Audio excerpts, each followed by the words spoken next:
નમસ્કાર મિત્રો, અમારી ગુજરાત ખબર ચેનલમાં તમારું સ્વાગત છે। મિત્રો, અત્યારે હાલની સૌથી મોટી અને દુઃખદ ખબર સામે આવી રહી છે।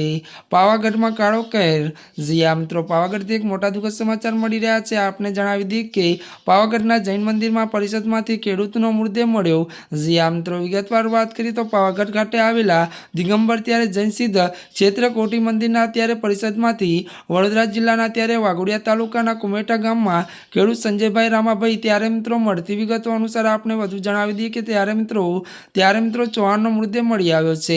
સંજયભાઈ ગત રાત્રે ખેતરમાં પાણી મૂકવા જવાનું કહીને ઘરેથી નીકળ્યા હતા। જો કે મિત્રો જણાવી દઈએ કે પાવાગઢ પોલીસે મૃતકના પરિવારજનોને જાણ કરવા માટે પાવાગઢ પોલીસ મૃતકના પરિવારજનોને જાણ જોગ ફરિયાદ નોંધી છે।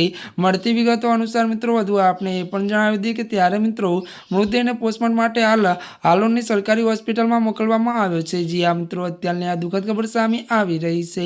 ત્યારે મિત્રો આજના માટે આટલું જ। અમારી ચેનલમાં નવા હોય તો અમારી ચેનલને મિત્રો લાઈક, શેર અને સબસ્ક્રાઈબ કરી દેજો। ધન્યવાદ।